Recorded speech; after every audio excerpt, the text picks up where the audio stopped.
Vamos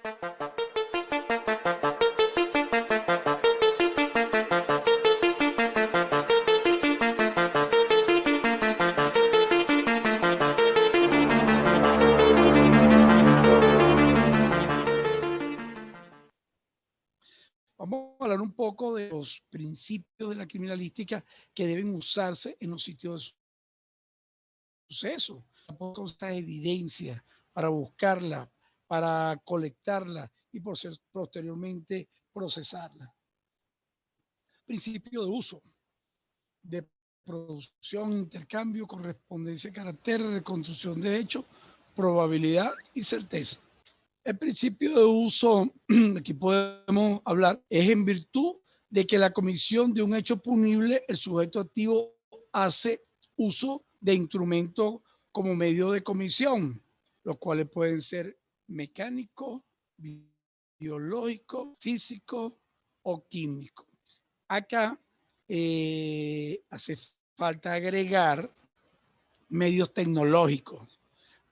No lo pongo, pero porque bueno, esto debe ser cambiado por la Asociación Internacional de Criminalística. Yo solamente lo pongo aquí y debe ser de esta manera porque ya existen los delitos tecnológicos. Principio de producción de elementos de interés criminalístico, porque este principio se refiere a que el sujeto activo, al emplear un instrumento biológico, químico, físico, mecánico, tecnológico, como medio de comisión, siempre va a generar un indicio, una evidencia, y eso se va a conseguir en la víctima, en el mismo victimario, sitio de suceso o en el mismo medio de comisión. Entonces siempre va a haber un principio de producción de elementos. Principio de intercambio-transferencia señala que la comisión de todo hecho va a producir o un intercambio o una transferencia de elementos materiales, la víctima sobre el victimario y el victimario sobre la víctima. Explico acá. En esta parte de la imagen, al momento de producirse este disparo, el fogonazo, la llama y esta parte que están acá quemadas de pólvora van a ir a la vestimenta de esta persona o cualquier persona que esté al lado de ella.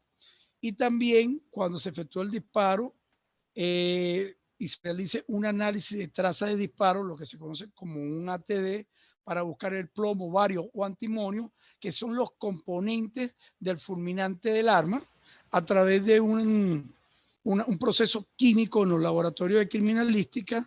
Entonces, eso es lo que vamos a hablar y vamos a llamar principio de intercambio y transferencia. ¿Cuál sería el principio de intercambio y transferencia? En este cambio sería transferencia de esta arma cuando se dispara y hay una víctima y ese proyectil que queda dentro de la víctima lo vamos a relacionar con el arma de fuego una vez hecha la experticia necesaria de comparación. Entonces podemos decir que ese es ese principio.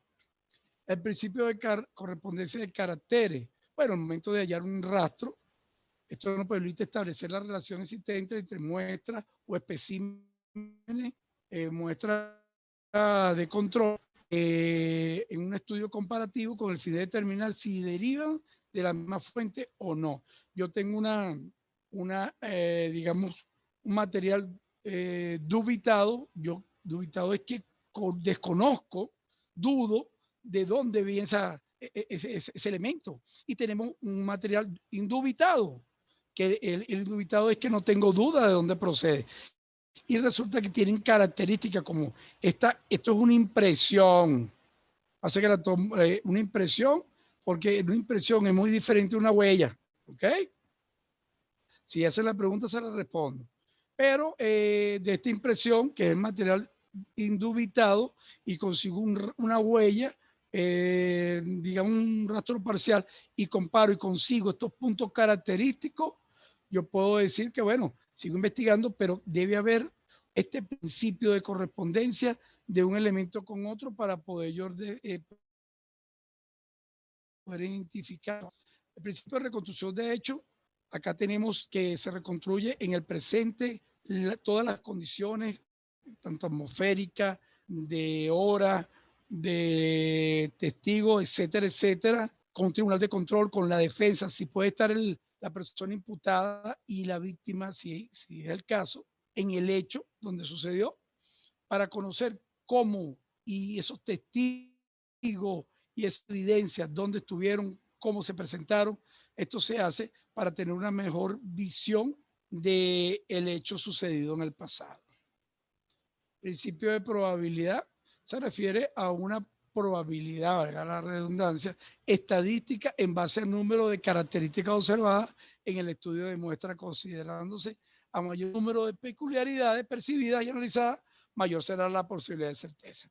Fíjense ustedes, eso se traduce, es que cuando uno consigue, digamos, una osamenta de una persona, bueno, uno tiene que, los antropólogos tienen que tratar de identificarla, bueno, a través de, hay maneras, el método rutinario y método no rutinario.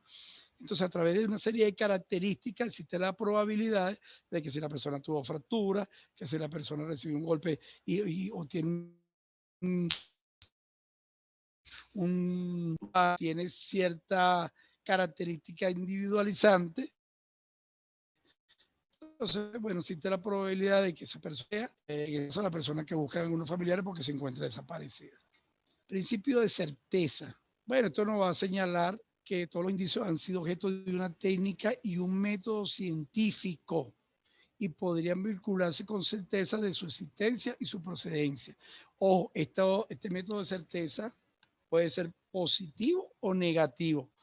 Se puede decir que procede de la fuente o no procede de esa fuente, pero lo puede decir con certeza, porque se han hecho estudios previos, ¿verdad?, de una manera científica y eso es lo que avala esa decisión o esa opinión científica. Hablábamos de las ramas auxiliares, del apoyo a la criminalística y al proceso de investigación del delito como tal. Entonces, la criminalística de campo se hace presente en el sitio de suceso, la balística forense, la documentoscopia en caso de que sean fraude, estafa, la dactiloscopia en un sitio de suceso tienen que levantar esos ratos, tienen que procesarlos para saber que si esos ratos pertenecen a la persona que cometió el delito, etcétera, etcétera. Explosivos de incendio, estas investigaciones por explosivos evidentemente se hacen una vez que explota un artefacto en un edificio, en una residencia, etcétera, etcétera. Entonces, se hace en el sitio de suceso. La toxicología forense, cuando se consigue grandes alijos, posteriormente se tiene que hacer una investigación para ver la pureza si es droga, la pureza de la droga. Y hay que cuantificarla y cuantificarla. ¿Por qué? Para tener un informe técnico científico de la misma. La genética forense trabaja con nuestros ADN, ¿verdad? Para saber individualizar y posteriormente identificar una persona. La medicina forense o legal no va a determinar ciertas heridas, causa de una muerte. Retrato hablado, cuando se tiene referencia de una persona y alguien puede describir su fisonomía. La antropología forense la que se encarga de hacer esta reconstrucción con osamentas, como lo vamos a ver posteriormente. Y la química forense, ¿verdad? Venenos, sustancias, etcétera, etcétera, etcétera. La criminalística y el proceso de investigación, ¿cuáles son sus funciones? Bueno, practicar la experticia de los documentos, realizar reconocimientos legales de objetos o evidencias, realizar reconocimientos técnicos legales a los vehículos mencionados en las averiguaciones penales.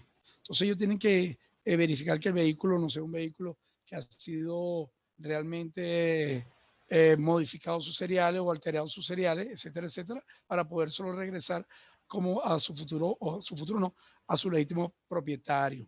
Analizar y procesar los rastros e impresiones dactilares, como ya lo hablamos, hasta los palmares, en un lugar donde se ha cometido el hecho punible y han dejado estos rastros los autores o los partícipes del mismo. Establecer la relación existente entre los elementos que intervienen en el proceso de disparo a fin de vincular a la víctima victimario y en la relación del hecho ocurrido como tal.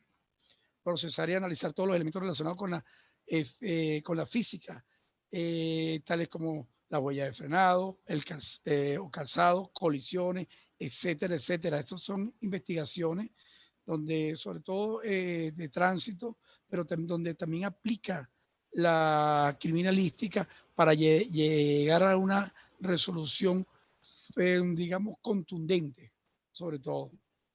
De las voces, el sonido, las voces en caso de homicidio que se puedan grabar y posteriormente cuando se tenga una persona prendida que se supone que es el negociador o la persona que llamó para hacer la entrega del dinero, a través de un espectrómetro de voces se puede llegar a establecer los decibeles de esa persona y se puede decir, señor, usted a través de una experticia resultó positivo, resulta ser que una muestra que teníamos solicitando cierto dinero corresponde con su voz, su decibel, si lo hablamos de la parte de la experticia científica. Entonces, así es la forma en que ella se desarrolla. La criminalística y también hace un reconocimiento técnico-científico y esto consiste en la descripción macroscópica de las evidencias físicas de origen inorgánico de forma detallada. O cuando hablo de macroscópica, no me refiero a la parte que tiene que ser estudiar su estructura y sus componentes. No, esto puede ser a través de una lupa, algo no tan profundo. Yo puedo decir que esto acá es una chaqueta de dama y eso lo puedo ver. Ahora, si allí conseguimos un rastro de una evidencia biológica, ahora sí tenemos que ir a la parte microscópica para establecer su naturaleza, su estructura. Eso es un estudio más avanzado. ¿Verdad? Entonces, aquí hablamos anteriormente de este análisis comparativo de huellas, tanto de calzado y neumático. Acá esto se puede hacer se toman fotografías, si es un vehículo que arrolló una persona o un vehículo donde huyeron unos delincuentes y dispararon y pudimos detectar un frenado o dejaron aquí, como podemos ver, perdón, acá en este terreno podemos ver hacia dónde se dirigía ese vehículo y posteriormente este vehículo es incautado, decomisado. Podemos hacer una experticia inclusive de comparación con los cauchos, porque todos estos desgastes en este caucho, en esta imagen, debería estar en los cauchos que ellos tienen puestos, al menos que lo hayan cambiado. Y deben corresponder también con huella dejada en esta escena de suceso. Aquí hablamos de una fijación fotográfica a escala real, un moldeado de eso, debido a que las huellas pueden ser positivas o negativas. Igual lo podemos ver aquí. Evidentemente se van a invertir. ¿Okay? Y luego hacemos un moldeado y vamos a tener digamos, la forma, bien sea del caucho o de la pisada. Entonces, a través de eso se hace a través de la criminalística, lo hacen los expertos. Puede ser en el sitio de suceso o también en el caso donde, dependiendo donde esté el indicio, se puede traer por laboratorio. Pero ojo, no en todos los casos. La mala debe hacerse por lo menos en este caso de acá, de esta huella en la arena, evidentemente no la vas a poder elaborar, perdón, llevarla al laboratorio porque la vas a destruir. Análisis de continuidad de solución. Perdón, de solución de continuidad. Esto es un sí, que es una evidencia como que son cortes, los orificios, la rasgadura, desgaste o quemadura que se hacen en la piel. Entonces, a través de estas soluciones de continuidad se puede establecer el tipo perdón, de arma utilizada. Si un arma cortante, puso constante, un arma contundente, como un arma tangente. En esta solución de continuidad se puede tener una idea del arma blanca que se esté buscando. A través del análisis de la herida, etcétera. Durante esta actividad el experto realiza una minuciosa visualización macroscópica, no es microscópica, o sea, con la vista o una lupa. Y bajo la lupa esotérica, perdón,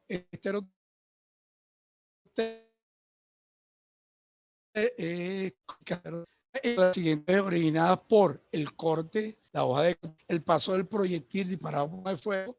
El mirada puede decir, mira, este es un 22, necesidad de llegar a la parte de lo que es la trayectoria intraorgánica. Mire, esto fue un calibre 40, 45, 9 milímetros. ¿Ok? La atracción violenta del corte, con el constante uso y fusión para la fuente calórica cuando se trata de agente corrosivo, el tipo de calor que va a generar en las heridas, él te puede decir que aquí lo estamos enfrentando y que deberíamos buscar. El objeto va a determinar la tecnología de las mismas, que lo pudo haber producido. El acoplamiento físico es importante, como le explicaba anteriormente. El acoplamiento físico sería que esta huella que está aquí en un molde debe acoplar con la pisada y las marcas de este calzado. Si no aplica, si no acopla en todas sus características, es porque el calzado que estamos en presencia no es el mismo que tuvo en escena del delito.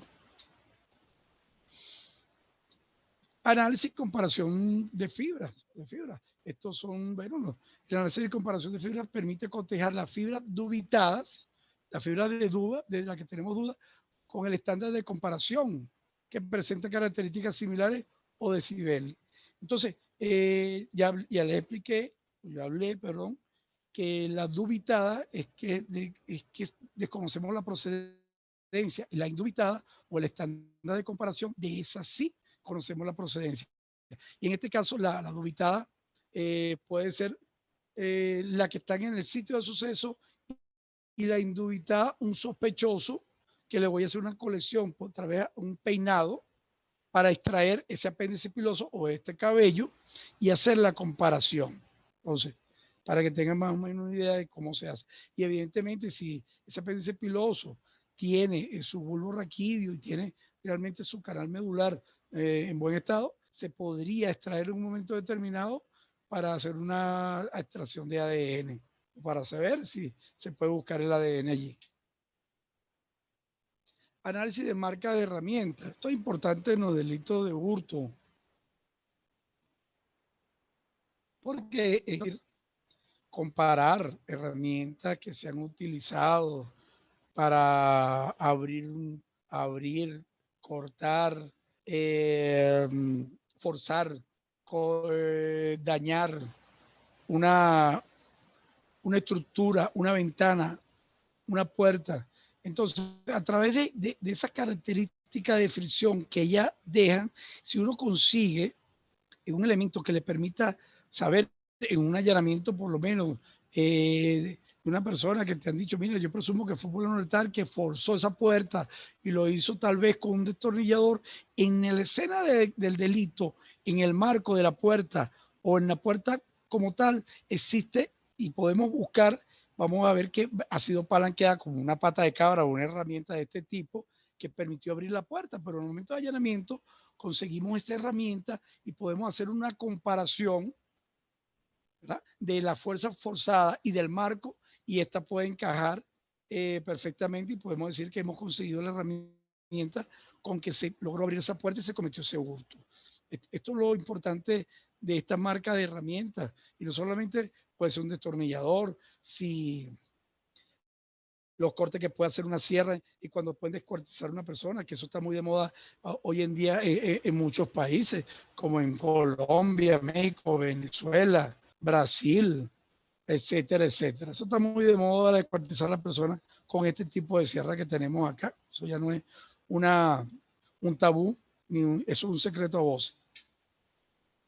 El barrido electrónico de la criminalística, esta aspiradora es una aspiradora eléctrica especial, donde en una habitación, en un vehículo, nos va a permitir a través de un filtro buscar elementos como qué, sustancias estupefacientes, psicotrópicas, apéndice piloso, material heterogéneo, partículas de vidrio, entre otras cosas.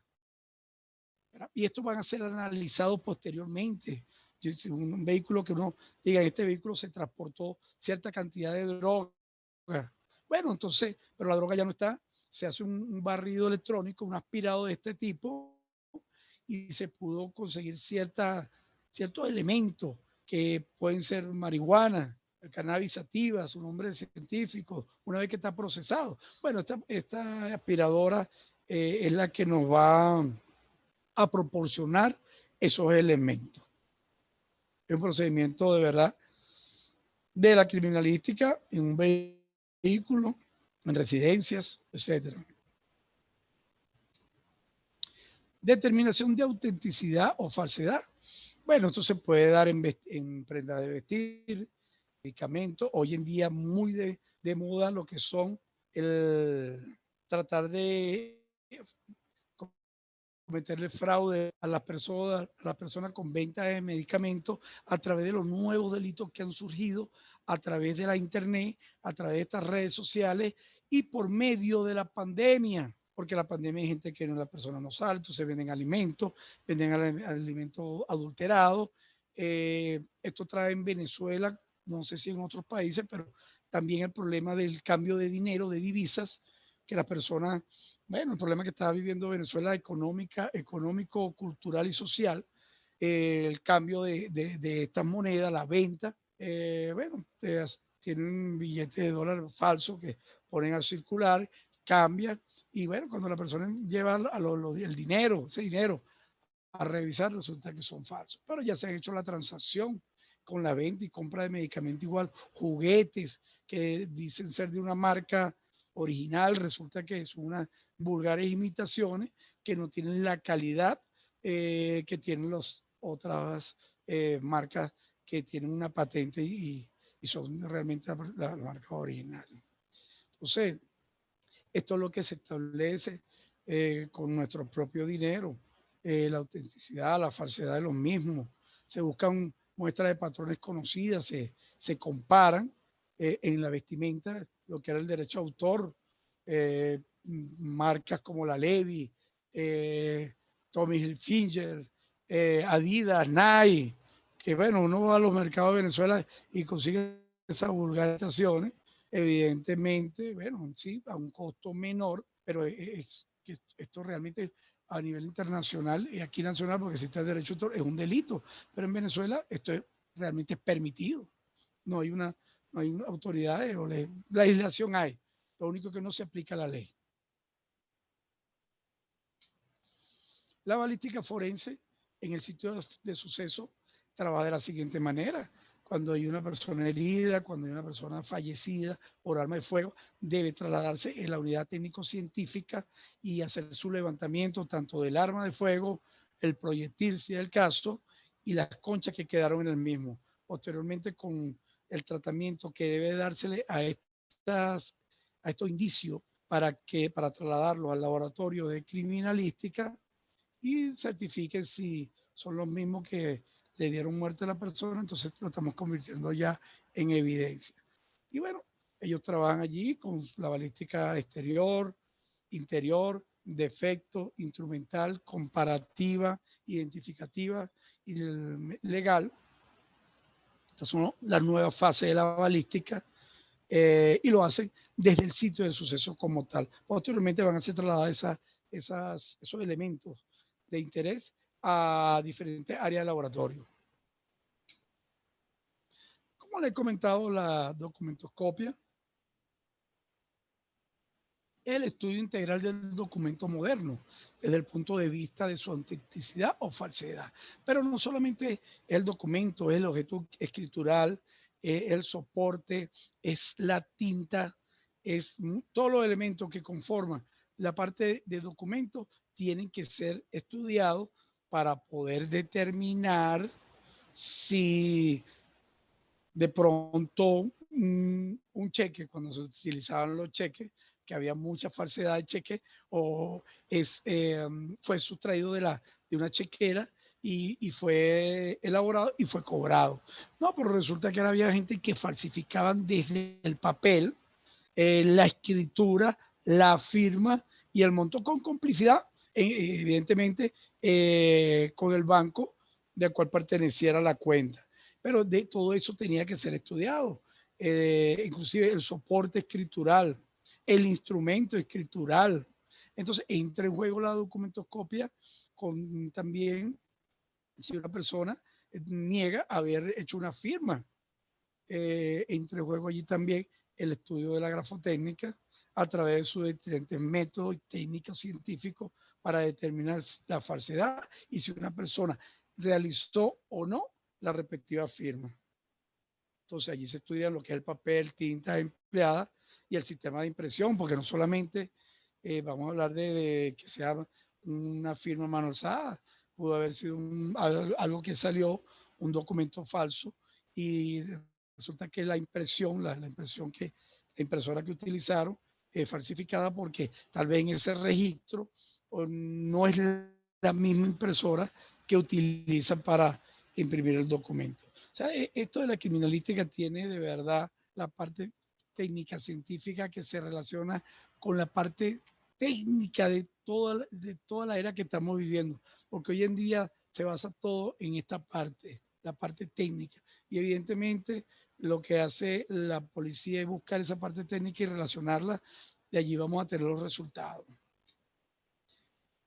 Explosivos e incendios, expliqué anteriormente, la parte post-explosión es el estudio de los procesos que produce el fuego en las cosas que no están destinadas a arder y la determinación de ese fuego. De los factores de verdad que son explosivos, a través en el sitio de suceso se puede determinar a través del cráter la cantidad de explosivos, la calidad del explosivo y el tipo de explosivo.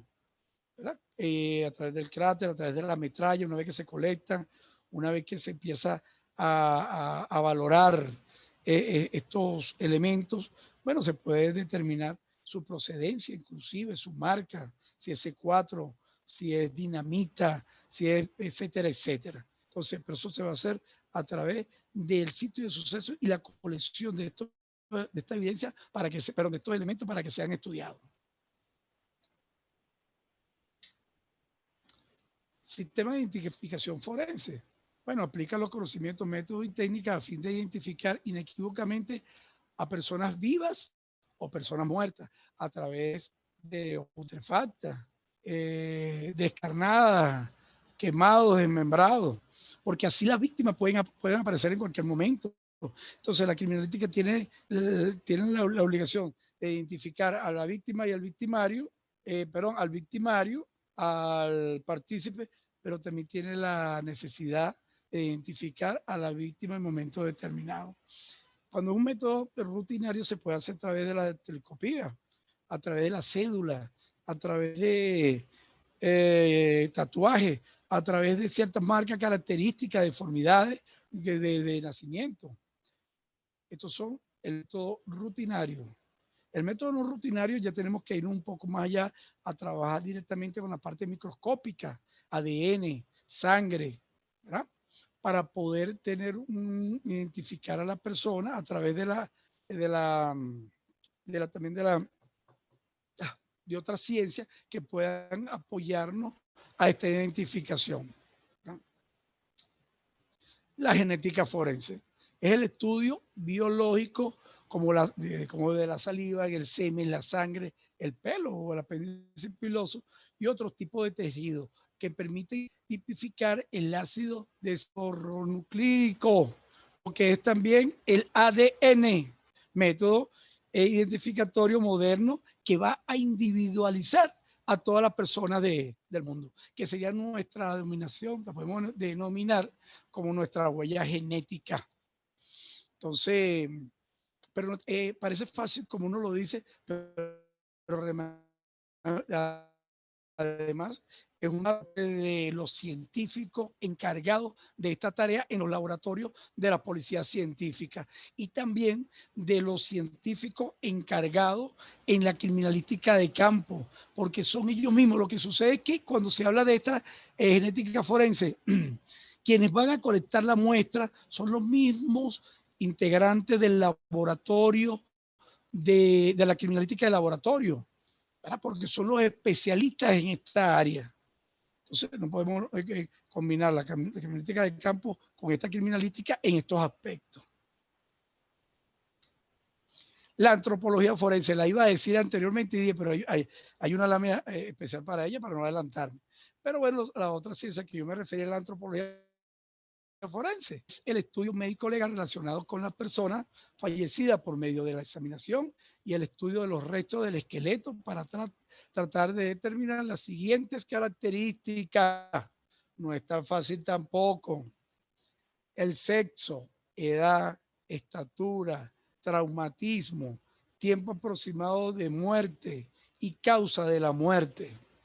Entonces los antropólogos tienen esta tarea y van a trabajar, por lo menos si vemos en esta imagen, podríamos decir, bueno, que esto es un cráneo, no sé si es de mujer o de hombre, no lo sé, pero lo que sí podemos, o lo que sí puedo observar, que quiero que ustedes también lo observen, es que tiene un traumatismo en la región parietal izquierda, esta que tiene aquí, esta que tiene acá, que la podemos ver, podríamos decir que tiene aquí una fractura y la muerte pudo haber sido este golpe. Posteriormente fue enterrada y hasta que se llegó a conseguir sus restos óseos. Ojo, es una hipótesis que estoy haciendo acá, pero es algo que nosotros podemos también deducir por lo que estemos viendo allí. Y bueno, en este caso de la parte de trabajar este tipo delito, tengo experiencia, porque bueno, me ha tocado este trabajo. Para ya ir cerrando, justamente, vamos a ver esta inspección técnica policial que realicé hace muchos años en búsqueda de osamenta. Esto fue un caso que este trabajo aquí en Venezuela, aquí estoy yo, menos canas, tenía que ir un poco más negro, en el estado de Anzoátegui, donde a un inspector jefe del cuerpo de policía donde yo pertenecí, ya estoy jubilado, pero aún sigo siendo asesor, teníamos informaciones que en su finca a él y a su esposa lo habían manatado con un alambre de púa, lo habían puesto en una carretilla, en un carrito para cargar cosas, elementos así de construcción, le habían puesto un acelerante y lo habían incendiado. Y posteriormente, luego que arder por muchas horas, los enterraron. Nosotros teníamos esa información desde aquí de Caracas y nos trasladamos al sitio y comenzamos la búsqueda de esas osamentas. Pero bueno, desafortunadamente no se halla en el estado que ustedes pudieron observar anteriormente en la lámina. No, fíjense ustedes cómo hallamos la osamenta y luego de esas dos personas, pero posteriormente teníamos que clasificarla. Eso no lo hice yo, ni lo hizo mi equipo de investigación. Nosotros solamente hallamos la osamenta, la preservamos, trabajamos, cernimos la tierra, llevamos muestras de las mismas, tomamos fotografías, hicimos la inspección en el sitio, aplicamos la criminalística de campo, pero fueron los técnicos especializados en la parte de esa ciencia quien se encargó del estudio posterior y la identificación de todas las osamentas que conseguimos. Y fueron los antropólogos aquí en Caracas que se encargaron de hacer ese tipo de investigación. Pero bueno, ya para finalizar, me despido con esta reflexión que dice: el tiempo perdido nunca se vuelve a encontrar. Benjamin Franklin. Y bueno, quiero por su atención, quiero darle las gracias y decirle que estoy a sus órdenes. Para mí ha sido un verdadero honor compartir con ustedes y construir conocimientos de criminalística de campo relacionados con la investigación del sitio de suceso del escena del delito. Aquí están mis redes sociales, me pueden seguir a mi Instagram, mi canal de YouTube.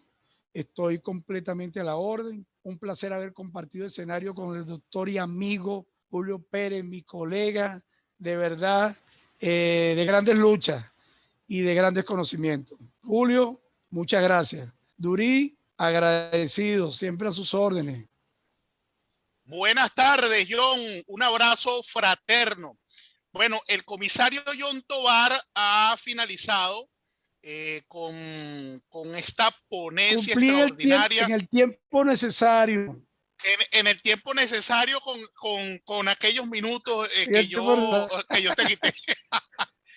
Bueno, tú sabes, voy a hacer una reflexión. No, suele suceder. Voy a hacer una reflexión y tú te imaginarás que estás en la sala del tribunal. Yo voy a decir, bueno, voy a cubrir a Durí porque en Cesefa Acacia tiene un criterio indivisible, único e indivisible. Entonces voy a auxiliar a Durí en este momento. Voy a darle las gracias al comisario John Tovar Cartaya, quien ha compartido con nosotros parte de su experiencia en nuestra policía de investigación científica, nuestra policía judicial. Con todos ustedes ha hecho un recorrido bien, pero bien interesante. John, hay algunas inquietudes en el chat que sería interesante. Yo las voy a compartir contigo para que las respondas respecto de tu ponencia. César Ruiz nos dice, por lo menos en nuestra legislación existe el principio de libertad probatoria, siempre y cuando la prueba haya sido obtenida de manera lícita. Eso es un señalamiento que hace César Ruiz. Bueno, acá en nuestro ordenamiento jurídico también se tiene, pero lo importante es que, como tú lo enunciaste, tiene que ser conseguida, incorporada al proceso de una manera lícita. Eso es un principio universal, e igualmente lo tienen muchas legislaciones y debe ser de esa manera, porque lo que se obtenga de una manera ilícita no puede ser incorporado al proceso. Más bien esos funcionarios que tuvieron esa evidencia y de manera lícita y un juez y un fiscal así lo acepten, deben ser sometidos a un proceso penal y administrativo como tal, porque estamos violando principios, garantías, todo lo inherente a lo que son los derechos humanos y al debido proceso en cualquier país. Es correcto. Es correcto. El ordenamiento jurídico debe ser garantista. Jorge Herrera nos dice, estimado señor Tovar, me complace de nueva cuenta acompañarle en una ponencia. Una pregunta, en Venezuela manejan los conceptos del sitio del suceso, lugar de intervención o lugar del hallazgo, escena del crimen, o en su legislación, ¿cuál es el término? Bueno, John, la pregunta. Bien, bueno, en nuestra legislación es sitio de suceso, realmente es el sitio de suceso. Aquí en Venezuela está establecido así en nuestras leyes, en el Código Orgánico Procesal Penal, el Código Penal, en Manual Único de Cadena y Custodia, y en las, digamos, leyes de las policías que tienen que llegar al sitio de suceso y preservarlo. Okay, está establecido como tal. Escena del crimen, el lugar de hallazgo, bueno, el lugar de hallazgo es como un sinónimo, pero en nuestra legislación se maneja siempre el sitio de suceso. Perfecto. César Ruiz de nuevo. La prueba está presidida por la necesidad de su validez, por la ausencia de defectos de la que puedan hacer inválida, de acuerdo al manual y tratamiento de la evidencia y de la cadena de custodia con la que cuenta nuestro ordenamiento jurídico. Bueno, ya no es una pregunta, sino una aseveración de César Ruiz. Rafael Guerra. Una afirmación. El Salvador solo están con inspección ocular, que se encarga de realizar las investigaciones, pero el problema es que la Policía Nacional, el problema es que está encargada la Policía Nacional, cuando debería tener esa área la Fiscalía para que los delitos sean investigados de mejor manera. Así no corre el peligro que los agentes de la Policía Nacional contaminen u oculten las pruebas. Ahí es necesario, John, que se haga la reflexión sobre el tema de la inspección y la amplitud de la inspección. Claro, claro. Lo que pasa es que cada ente del Estado u órgano del Estado tiene una competencia. Aquí en Venezuela, el fiscal de la Fiscalía hoy en día, el Ministerio Público se ha apropiado unas competencias, pero en cuanto a delitos de derechos humanos, ellos actúan con inspecciones técnicas, actúan lo que es la parte de derechos fundamentales, pero cuando es un delito común, deben actuar las policías encargadas para ello.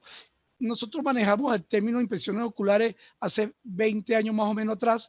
Hoy en día, por ley inclusive, está establecido que la denominación es inspecciones técnicas policiales, ya porque sí que se va a emplear la parte de la criminalística, y cuando uno habla de inspecciones oculares se refiere solamente a la percepción de lo que uno puede ver, lo que uno pueda mirar o lo que uno pueda observar.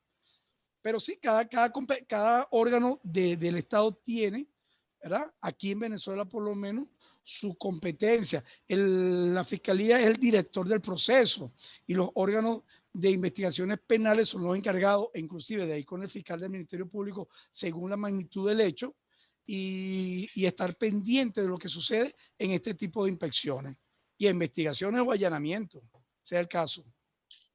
Es correcto, John, correcto.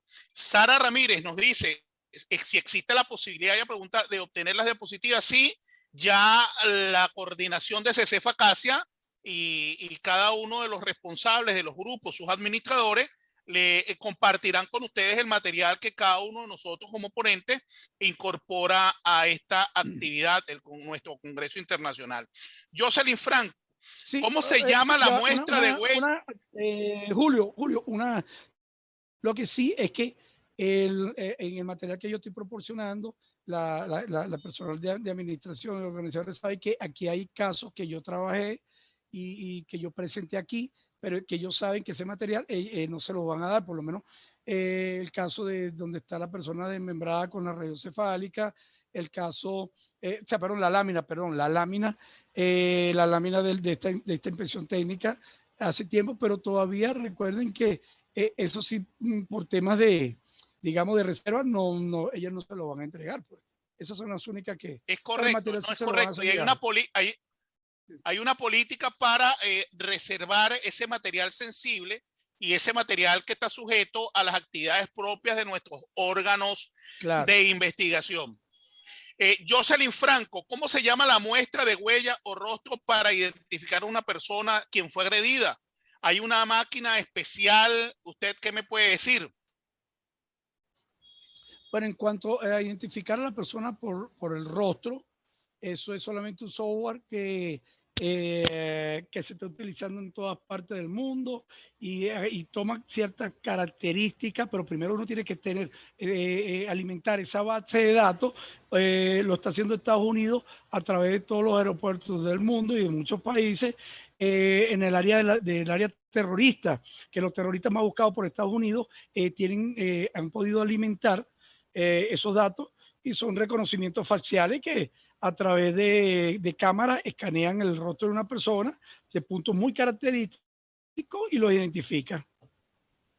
Claro, sí, ya la tecnología va a permitir que prontamente, así como se está unificando todo el esquema, con todo el esquema AFIS, el reconocimiento facial por medio de estos esquemas informáticos nos permite hacer una labor de investigación mucho más efectiva.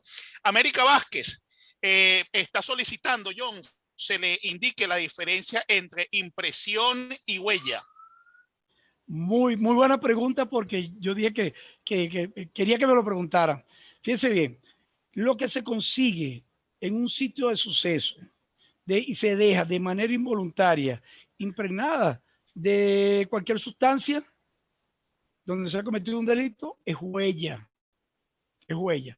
Impresión es lo que se deja de manera voluntaria con un fin determinado y son las crestas papilares de nuestros dedos, deben ser entintadas y rotadas, ya, aquí estoy, rotadas con el fin de que todas nuestras características de nuestros dedos queden allí para poder ser identificadas.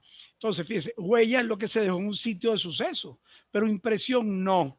Impresión se puede dejar, nosotros tenemos aquí, bien sea el pasaporte, la cédula, en un documento compraventa, lo que se deja es la impresión y debe ser rotada para que salgan todos esos puntos característicos que tenemos que están formadas por nuestras crestas papilares. Entonces, una cosa es, digamos, la huella y otra cosa son las impresiones. Y el abogado, el criminalista, el policía, el juez, el fiscal, debe manejar muy bien los conceptos de la criminalidad, cada día ser mejor y tratar de, bueno, de estandarizar Eso es lo que se uno también, el correcto manejo de los conceptos. Y eso es lo que significa huella y lo que significa impresión. Correcto. Aquí el compañero Nelson Cervantes nos deja una expresión que me hace recordar a nuestro amigo el fallecido doctor Boris Bocio. Tiempo que pasa, la verdad que huye. ¿Qué interpretación le puedes dar, John?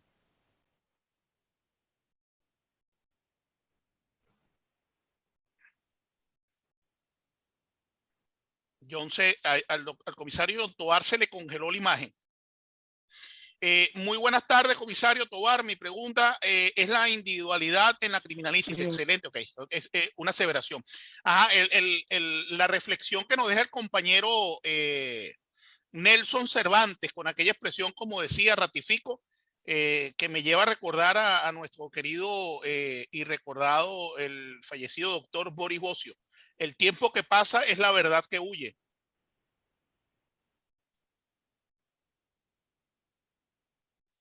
Mi profesor Boris Bocio y amigo, enunciado por el señor Eugene Vidot y Edmund Lockhart.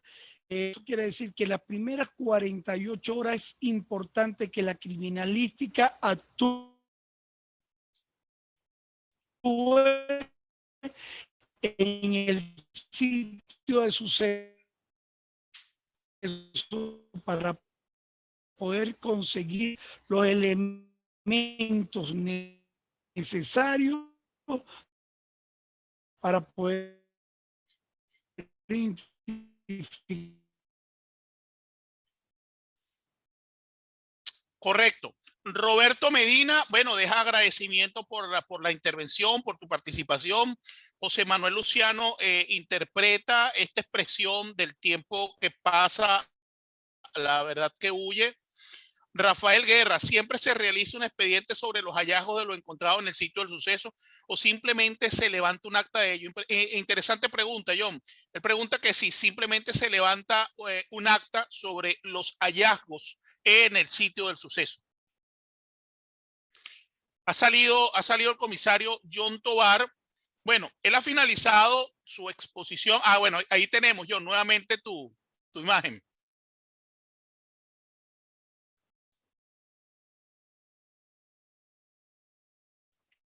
Creo que tienes problemas con el audio. Bueno, el agradecimiento por tu participación, John, de verdad, toda tu experiencia volcada en el trabajo de la investigación criminal, muchos años en nuestra policía de investigación criminal, en nuestra policía técnica judicial en Venezuela, y como tú mismo lo has dicho, te mantienes como asesor de nuestro órgano de investigación principal en Venezuela, y bueno, compartiendo tu conocimiento con los participantes de nuestras actividades de la comunidad internacional CECEFA CASIA. Bueno, muy agradecido y honrado sobre todo por su participación, ya que hace falta renovar conocimiento, construir, actualizar conocimiento a través de su participación. Nosotros también ha sido para mí un verdadero placer. Nos estaremos viendo el día de mañana. Doctor Julio Pérez, gran amigo, conocedor, luchador, grande batalla, nuestro amigo de su equipo de trabajo, muchas gracias de parte de este humilde servidor. Estoy a sus órdenes, de verdad, muy agradecido.